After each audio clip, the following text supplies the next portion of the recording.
ओम नमः शिवाय।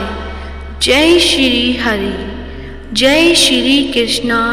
प्रिय भक्तजनों, आप सभी का मायरा वॉइस चैनल में बहुत बहुत स्वागत है। आप सभी का दिन शुभ और मंगलमय हो। आज की इस वीडियो में आप सुनेंगे माघ मास का अध्याय 14। तो प्रेम से बोलिए विष्णु भगवान की जय हो, श्री हरि भगवान की जय हो। कार्तवीर्य जी बोले कि हे विप्रश्रेष्ठ, किस प्रकार एक वैश्य माघ स्नान के पुण्य से पापों से मुक्त होकर दूसरे के साथ स्वर्ग को गया, सो मुझसे कहिए। तब दत्तात्रेय जी कहने लगे कि जल स्वभाव से ही उज्जवल, निर्मल, शुद्ध, मल नाशक और पापों को धोने वाला है। जल सब प्राणियों का पोषण करने वाला है, ऐसा वेदों ने कहा है। मकर के सूर्य माघ मास में गौ के पैर डूबने योग्य जल से भी स्नान करने से मनुष्य स्वर्ग को प्राप्त होता है। यदि सारा मास स्नान करने से आसक्त हो तो 3 दिन ही स्नान करने से पापों का नाश होता है। जो व्यक्ति थोड़ा ही दान करे वह भी धनी और दीर्घायु होता है। 5 दिन स्नान करने से चंद्रमा के सदृश शोभायमान होता है। इसलिए अपना शुभ चाहने वालों को माघ से बाहर स्नान करना चाहिए। अब माघ में स्नान करने वाले के नियम कहता हूँ। अधिक भोजन का उपयोग नहीं करना चाहिए। भूमि पर सोना चाहिए। भगवान की त्रिकाल पूजा करनी चाहिए। ईंधन, वस्त्र, कंबल, जूता, कुमकुम, गिरध, तेल, कपास, रुई, बस तथा अन्न का दान करना चाहिए। दूसरे की अग्नि न तपे, ब्राह्मणों को भोजन कराएं और उनको दक्षिणा दें तथा एकादशी के नियम से माघ स्नान का उद्यापन करें। भगवान से प्रार्थना करें कि हे देव, इन स्नान का मुझको यथोक्त फल दीजिए। मौन रहकर मंत्र का उच्चारण करें, फिर भगवान का स्मरण करें। जो मनुष्य श्री गंगा जी में माघ में स्नान करते हैं वे 4000 युग तक स्वर्ग से नहीं गिरते। जो कोई माघ मास में गंगा और यमुना का स्नान करता है वह प्रतिदिन 1000 कपिला गौ के दान का फल पाता है। तो प्रेम से बोलिए विष्णु भगवान की जय हो। माघ मास का अध्याय यहीं पर समाप्त होता है। अब सुनते हैं श्रीमद् भागवत पुराण का आगे का अध्याय। तो प्रेम से बोलिए विष्णु भगवान की जय हो।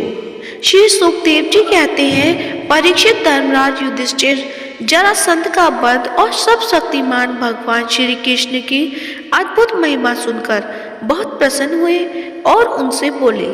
धर्मराज युधिष्ठिर ने कहा, सच्चिदानंद स्वरूप श्री कृष्ण त्रिलोकी के स्वामी, ब्रह्मा, शंकर आदि और इंद्रादि लोकपाल सब आपकी आज्ञा पाने के लिए तरसते रहते हैं और यदि वह मिल जाती है तो बड़ी श्रद्धा से उसको शिरोधार्य करते हैं।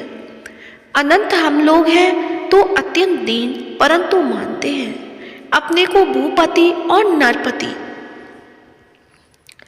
ऐसी स्थिति में तो हम दंड के पात्र, परंतु आप हमारी आज्ञा स्वीकार करते हैं और उसका पालन करते हैं। सब शक्तिमान कमल नयन भगवान के लिए यह मनुष्य लीला का अभिनय मात्र है। जैसे उदय अथवा अस्त के कारण सूर्य के तेज में घटती या बढ़ती नहीं होती, वैसे ही किसी भी प्रकार के कर्मों से ना तो उसका उल्लास होता है और ना तो ह्रासी, क्योंकि आप सजातीय, विजातीय और स्वगत भेद से रहित स्वयं पर ब्रह्म परमात्मा है। किसी से पराजित ना होने वाले माधव, यह मैं हूँ और यह मेरा है, यह तू है और यह तेरा, इस प्रकार की विकार युक्त भेद बुद्धि में पशुओं की होती है। जो आपके अनन्य भक्त हैं उनके चित्त में ऐसे पागलपन के विचार कभी नहीं आते, फिर आप में तो होंगे ही कहां से। श्री सुखदेव जी कहते हैं, परीक्षित, इस प्रकार कहकर धर्मराज युधिष्ठिर ने भगवान श्री कृष्ण की अनुमति से यज्ञ के योग्य समय आने पर यज्ञ के कर्मों में निपुण वेदवादी ब्राह्मणों को ऋत्विज, आचार्य आदि के रूप में वर्ण किया। उनके नाम ये हैं, श्री कृष्ण, द्वैपायन, व्यासदेव, भरद्वाज, सुमंतु, गौतम, असित, वशिष्ठ, च्यवन, कर्ण, मैत्रेय, कवश, ऋत, विश्वामित्र, वामदेव, सुमति, जैमिति, क्रतु, पैल, पराशर, गर्ग, वैश्य, अथर्वा, कश्यप, धौम्य, परशुराम, शुक्राचार्य, आसुरी, विधिहोत्र, मधुच्छंदा, भीमसेन और अकृतवर्ण। इसके अतिरिक्त धर्मराज ने द्रोणाचार्य, भीष्म पितामह, कृपाचार्य, धृतराष्ट्र और उनके दुर्योधन आदि पुत्रों और महापति विदुर आदि को बुलाया। राजन, राजसूय यज्ञ का दर्शन करने के लिए देश के सब राजा, उनके मंत्री तथा कर्मचारी, ब्राह्मण, क्षत्रिय, वैश्य, शूद्र सब के सब वहां आए। इसके बाद ऋतु ब्राह्मणों ने सोने के हलों से यज्ञ भूमि को जुतवाकर राजा युधिष्ठिर को शास्त्रानुसार यज्ञ की दीक्षा दी। प्राचीन काल में जैसे वरुण देव ने यज्ञ में सब के सब यज्ञ पात्र सोने के बने हुए थे, वैसे ही युधिष्ठिर के यज्ञ में भी थे। पांडुनंदन महाराज युधिष्ठिर के यज्ञ में निमंत्रण पाकर ब्रह्मा जी, शंकर जी, इंद्रादि लोकपाल अपने गणों के साथ सिद्ध और गंधर्व, विद्याधर, नाग, मुनि, यक्ष, राक्षस, पक्षी, किन्नर, चारण, बड़े बड़े राजा और रानियों से सभी उपस्थित हुए। सबने बिना किसी प्रकार के कौतूहल के यह बात मान ली कि राजा सुयश यज्ञ करना युधिष्ठिर के योग्य है, क्योंकि भगवान श्री कृष्ण के भक्त के लिए ऐसा करना कोई बहुत बड़ी बात नहीं है। उस समय देवताओं के समान तेजस्वी याजकों ने धनराज युधिष्ठिर से विधि पूर्वक राजसूय यज्ञ कराया। ठीक वैसे ही जैसे पूर्व काल में देवताओं ने वरुण से करवाया था। सोमलता से रस निकालने के दिन महाराज युधिष्ठिर ने अपने परम भाग्यवान याजकों को यज्ञ कर्म की भूल चूक का निरीक्षण करने वाले सतपतियों का बड़ी सावधानी विधि पूर्वक पूजन किया। सभासदों मैं कहाँ तक वर्णन करूं, भगवान श्री कृष्ण वह एक रस अद्वितीय ब्रह्म है, जिसमें सजातीय, विजातीय और स्वगत भेद नाम मात्र का भी नहीं है। यह संपूर्ण जगत उन्हीं का स्वरूप है। वह अपने आप में ही स्थित और जन्म, अस्तित्व आदि, बुद्धि आदि 6 भाव विकारों से रहित है। वे अपने आत्म स्वरूप संकल्प से ही जगत की सृष्टि, पालन और संहार करते हैं। सारा जगत श्री कृष्ण के ही अनुग्रह से अनेकों प्रकार के कर्म का अनुष्ठान करता हुआ धर्म, अर्थ, काम और मोक्ष रूप पुरुषार्थ का संपादन करता है। इसलिए सबसे महान भगवान श्री कृष्ण की अग्र पूजा होनी चाहिए। इनकी पूजा करने से समस्त प्राणियों की तथा अपनी भी पूजा हो जाती है। जो अपने दान धर्म को अनंत भाव से युक्त करना चाहते हों, उसे चाहिए कि समस्त प्राणियों पदार्थों के अंतरात्मा भेदभाव रहित परम शांत और परिपूर्ण भगवान श्री कृष्ण को ही दान करें। परीक्षित सहदेव भगवान की महिमा और उनके प्रभाव को जानते थे। इतना कहकर वे चुप हो गए। उस समय धर्मराज युधिष्ठिर की यज्ञ सभा में जितने सत्पुरुष उपस्थित थे, सबने एक ही स्वर से बहुत ठीक कहकर सहदेव की बात का समर्थन किया। धर्मराज युधिष्ठिर ने ब्राह्मणों की यह आज्ञा सुनकर तथा सभासदों का अभिप्राय जानकर बड़े आनंद से, प्रेमोद्रेक से बेहाल होकर भगवान श्री कृष्ण की पूजा की। अपनी पत्नी, भाई, मंत्री और कुटुंबियों के साथ धर्मराज युधिष्ठिर ने बड़े प्रेम और आनंद से भगवान के पांव पखारे तथा उनके चरण कमलों का लोक पावन जल अपने सिर पर धारण किया। उन्होंने भगवान को पीले पीले रेशमी वस्त्र और बहुमूल्य आभूषण समर्पित किए। उस समय उनके नेत्र प्रेम और आनंद के आंसुओं से इस प्रकार भर गए कि वे भगवान को भलीभांति देख भी नहीं सकते थे।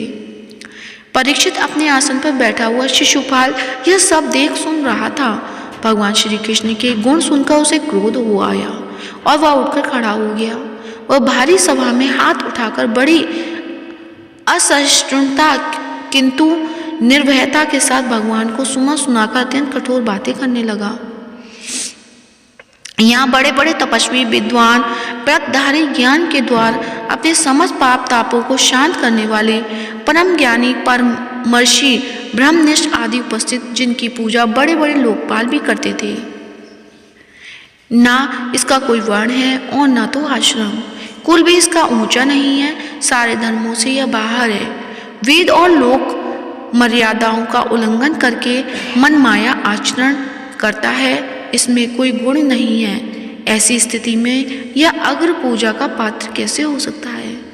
आप लोग जानते हैं कि राजा यताति ने इनके वंश को शाप दे रखा है, इसलिए सत्पुरुषों ने इस वंश का ही बहिष्कार कर दिया। ये सब सर्वदा व्यर्थ मधुपान में आसक्त रहते हैं, फिर ये अग्र पूजा के योग्य कैसे हो सकते हैं? परंतु सभासदों के लिए भगवान की निंदा सुनना अहसम था। उनमें से कई अपने अपने कान बंद करके क्रोध से शिशुपाल को गाली देते हुए बाहर चले गए। परीक्षित, जो भगवान या भगवत परायण भक्तों की निंदा सुनकर वहां से हट नहीं जाता, वह अपने शुभ कर्मों से च्युत हो जाता है और उसकी गति अधोगति होती है। तो प्रेम से बोलिए विष्णु भगवान की जय हो। श्रीमद् भगवत पुराण के अध्याय को यहीं पर विराम दिया जाता है। आगे का अध्याय आपको कल सुनने को मिलेगा। तो प्रेम से बोलिए लक्ष्मी नारायण भगवान के अनंत स्वरूपों की जय हो। आप सुनते हैं लपसी तपसी की कहानी। इस कहानी को सभी कथा के बाद अवश्य पढ़ना चाहिए। तो आइए सुनते हैं लपसी और तपसी की कहानी। एक समय की बात है, एक छोटे से गांव में दो दोस्त रहते थे, जिनका नाम लपसी और तापसी था। तपसी हमेशा भगवान की श्रद्धा में लीन रहता था और लपसी सवा शेर की लापसी बनाकर भगवान को भोग चढ़ाता था। एक दिन दोनों इस बात के लिए बहस करने लगते हैं कि दोनों में बड़ा कौन है। तपसी बोलता है कि मैं रोज भगवान की पूजा करता हूँ, इसलिए मैं बड़ा हूँ। उधर लपसी कहता है कि मैं रोज भगवान को भोग लगाता हूँ, इसलिए मैं बड़ा हूँ।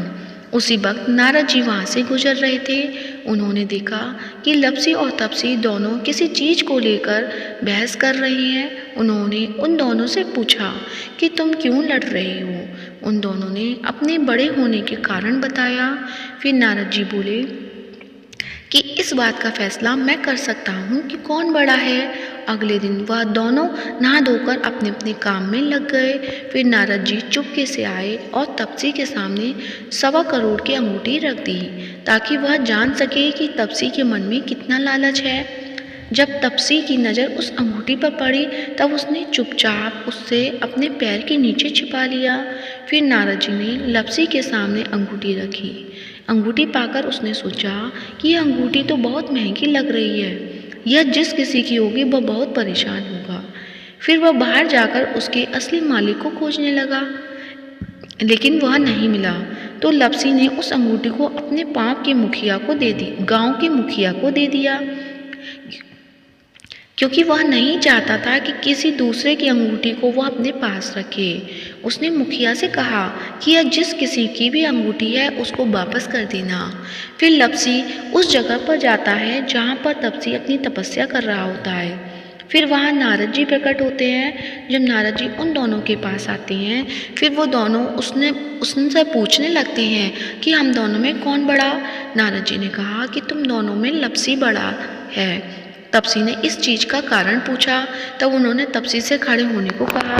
जब वह खड़ा हुआ तब उसकी अंगूठी दिख गई, तो उसने अपने नीचे छिपाई होती है। उसकी चोरी पकड़ी जाती है। तब नारद जी ने तपसी से कहा कि तुम इतनी तपस्या करते हो, फिर भी तुम्हारा मन साफ नहीं है और इसलिए तुम्हें कोई फल नहीं मिलता। नारद जी ने तपसी से कहा, सच्चा भक्त होना यह नहीं होता कि हम दिन भर तपस्या में लीन रहें, बल्कि हमारा सच्चा मन भी होना चाहिए, तभी हम एक सच्चे भक्त कहलाएंगे। तपसी अपने किए पर शर्मिंदा हो गया। उनको समझ में आ गया कि उसने कितनी बड़ी गलती की है। उसने नारद जी के सामने हाथ जोड़कर पूछा कि मुझे अपनी तपस्या का फल कैसे मिलेगा और मेरा पाप कैसे उतरेगा। तब नारद जी बोले कि जब जब कार्तिक मास में स्त्रियां कार्तिक नहाएंगी तब वे अपना पुण्य तुम्हें दे देंगी। और साथ ही यदि कोई धोती के साथ गमछा नहीं देगा तो वह फल तुम्हें मिलेगा। यदि कोई साड़ी देकर ब्लाउज नहीं देगा तो फल तुम्हें मिलेगा। यदि कोई अंगना लीपकर दहली नहीं लीपेगा तो वह फल तुम्हें मिलेगा। यदि कोई सीधा देखकर दक्षिणा नहीं देगा तो वह फल तुम्हें मिलेगा। यदि कोई ब्राह्मण जिमाकर दक्षिणा नहीं देगा तो वह फल तुम्हें मिलेगा। यदि कोई जूता देकर तेल नहीं देगा तो फल तुम्हें मिलेगा। यदि कोई सारी कहानियाँ सुने लेकिन तुम्हारी कहानियाँ नहीं सुने तो वह फल तुम्हें मिलेगा। फिर उसी दिन से हर व्रत और कथा के बाद सप्सी और लप्सी की कहानी कही और सुनी जाने लगी। लप्सी और तप्सी की कहानी का फल लप्सी को मिले और तप्सी की तपस्या का फल तप्सी को मिले, हमारी पूजा पाठ का फल हमें मिले। तो सभी व्रत कथा के बाद लप्सी और तप्सी की कथा को अवश्य पढ़ना चाहिए। तो प्रेम से बोलिए लप्सी और तप्सी की जय हो। अब सुनते हैं श्री विष्णु चालीसा। तो प्रेम से बोलिए विष्णु भगवान की जय हो, जगत के पालनहार की जय हो। विष्णु सुनिए विनय सेवक के चितलाए, कीरत कुछ वर्णन करूं दीजिए ज्ञान बताए। नमो विष्णु भगवान खरारी, कष्ट नशावन अखिल बिहारी। प्रबल जगत में शक्ति तुम्हारी, त्रिभुवन फैल रही उजियारी।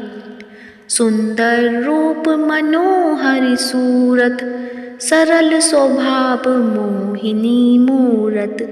तन पर पीतांबर अति सोहत, बैजंती माला मन मोहत। शंख चक्र कर गदा बिराजे, देखत दैत्य असुर दल भाजे। सत्य धर्म मद लोभ न गाजे, काम क्रोध मद लोभ न छाजे। संत भक्त सज्जन मन रंजन, दनुज असुर दुष्टन दल गंजन। सुख उपजाए कष्ट सब भंजन, दोष मिटाए करत जन सज्जन। पाप काट भव सिंधु उतारण, कष्ट नशा कर भक्त उवारण। करत अनेक रूप प्रभु धारण, केवल आप भक्ति के कारण। धरणी धेनु मन तुम्ही पुकारा, तब तुम रूप राम का धारा। भार उतार असुर दल मारा, रावण आदिक को सहारा। आप बराह रूप बनाया, हरनाक्ष को मार गिराया। धर्मत से तन सिंधु बनाया, 14 रत्नन को निकलाया। अमिलक असुरन द्वंद मचाया, रूप मोहिनी आप दिखाया। देवन को अमृत पान कराया, असुरन को छवि से बहलाया। कूर्म रूप धर सिंधु मचाया, मदराचल गिरी तुरत उठाया। शंकर का तुम फंद छुड़ाया, भस्मासुर को रूप दिखाया। वेदन को जब असुर डुबाया, कर प्रबंध उन्हें ढूंढवाया। मोहित बन कर खल ही नचाया, उसी कर से भस्म कराया। असुर जलंधर अति बलदाई, शंकर से उनकी न लड़ाई। हारि पार शिव सकल बनाई, कीन सती से छल खल जाई। सुमिरन कीन तुम्हें शिव रानी, बतलाई सब विपत कहानी। तब तुम बने मुनीश्वर ज्ञानी, वृंदा की सब सुरति बुलानी। देखन 3 धनुज शैतानी, वृंदा आए तुम्हें लपटानी। हो स्पर्श धर्म क्षतिमानी, हना असुर उर शिव सैतानी। तुमने दुर प्रहलाद उबारे, हिरणाकुश आदित्य खल मारे। गणिका और अजामिल तारे, बहुत भक्त भव सिंधु तारे, हरहु सकल संताप हमारे। कृपा करो हरि सिरजनहारे, देखऊँ मैं निज दर्श तुम्हारे। दीन बंधु भक्तन हितकारी, चाहत आपका सेवक दर्शन। करहु दया अपनी मधुसूदन, जानु नहीं योग्य जप पूजन। होय यज्ञ स्तुति अनुमोदन, शील दया संतोष सुलक्षण। विदित नहीं व्रत बोध विलक्षण, करहूँ आपका किस विधि पूजन। कुमति बिलोक होत दुख भीषण, करहूँ प्रणाम कौन विधि सुमिरन। कौन भांति में करहूँ समर्पण, सुर मुनि करत सदा सेवकाई। हर्षित रहत परम गति पाई, दीन दुखिन पर सदा सहाई। निज जन जान लेव अपनाई, पाप दोष संताप नशाओ। भवबंधन से मुक्ति कराओ, सुख संपत्ति दे सुख उपजाओ। निज चरणन का दास बनाओ, निगम सदा ये विनय सुनावे। पढ़े सुने जो जन सुख पावे। प्रेम से बोलिए विष्णु भगवान की जय हो। श्री विष्णु चालीसा यहीं समाप्त होती है। तो आज का वीडियो पसंद आया है तो वीडियो को लाइक करें, शेयर करें और साथ ही मायरा वॉइस चैनल को सब्सक्राइब करें। आप सभी पर विष्णु भगवान की कृपा सदैव बनी रहे। जय श्री हरि।